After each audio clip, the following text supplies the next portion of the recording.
case you haven't seen enough of these, here is my personal list of ins and outs for 2025. Starting off with the ins, going outside, literally going outside. Every time I go outside, it is an instant mood boost. I don't know why I don't do it more. More going outside for 2025. Just posting your silly little content.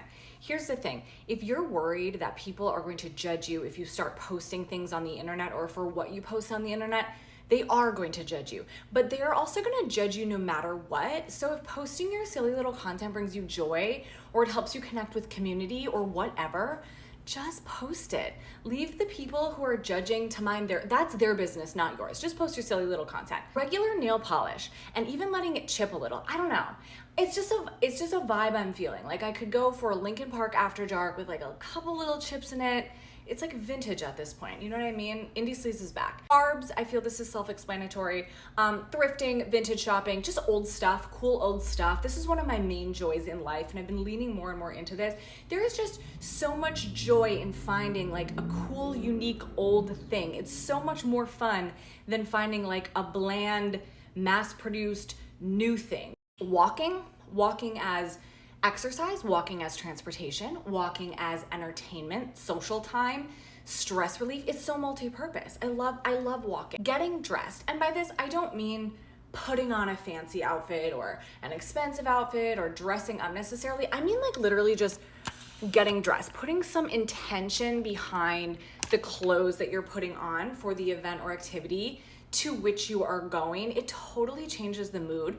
Honestly, I highly suggest getting dressed for a mood boost. Having a personality. Where has all the personality gone?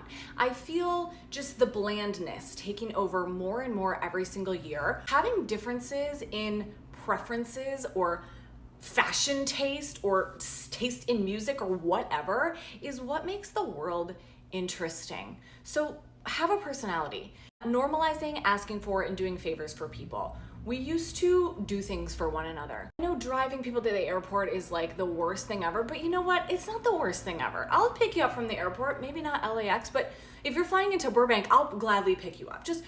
We need to go back to acting more like human beings to one another as much as possible, I think. And then my outs, wearing sweatpants everywhere. I love my sweatpants. I am not coming for your sweatpants, but there's a time and a place, and I think as society, we have pushed the limit a little bit more than we should have. We need to dial it back, just a little, okay? Mobile ordering. More human interaction and less rushing is a theme for me in 2025, so I will be going inside. I will be ordering from the barista, going inside the store, whatever. Big cities as status symbols. I love a big city. I have lived in major cities my entire adult life. I genuinely enjoy living in a city. However, if you think you need to live in a city to be cool, or if you think living in a city makes you cool, it's not, okay? You can be really cool in the middle of nowhere. You can also be really not cool in Manhattan. It's not about the city, it's about you. Luxury cars, I don't know, it's just they're out for me. Like, I'll take the Toyota, you can keep your Lexus.